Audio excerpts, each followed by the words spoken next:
Lunch করে ওঠার কিছুক্ষণের মধ্যেই মৌসুনি আইল্যান্ডের ওয়েদার কমপ্লিটলি চেঞ্জ হয়ে গেল। মাথার উপর একদম কালো ঘন মেঘ ছেয়ে গেল, পুরো প্রচণ্ড ঝোড়ো হাওয়া শুরু হলো, ওয়েদার কমপ্লিটলি চেঞ্জড, পুরো এক পশলা বৃষ্টিও হয়ে গেল।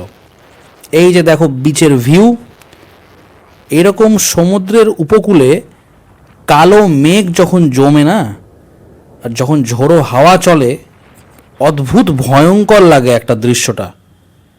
সত্যি প্রকৃতি যে কত রকম রূপে ধরা দেয় আমাদের মাঝে, ভাবলে একটু অবাকই হয়। দারুণ সুন্দর কিন্তু দারুণ ভয়ঙ্কর, সত্যি খুব ভয়ঙ্কর লাগছিল পরিবেশটা।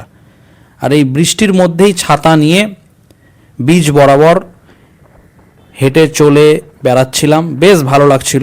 ওয়াকিং করছিলাম একা একাই, একদম আলাদা অনুভূতি।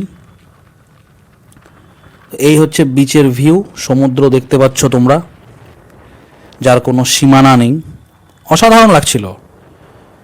আর চলো এবার আমি তোমাদের একটু দেখিয়ে দিই আমার সেই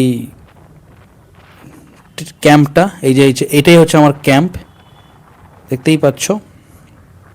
এই সব ক্যাম্পেই আমি ছিলাম, এই সব টেন্টের ভেতরে আমি ছিলাম। আর জল মোটামুটি এই এই এত দূর অবধি চলে আসে। এখন ভাটা চলছিল তাই জল ছিল না, দূরে ছিল। সন্ধ্যা হতে হতেই জল একদম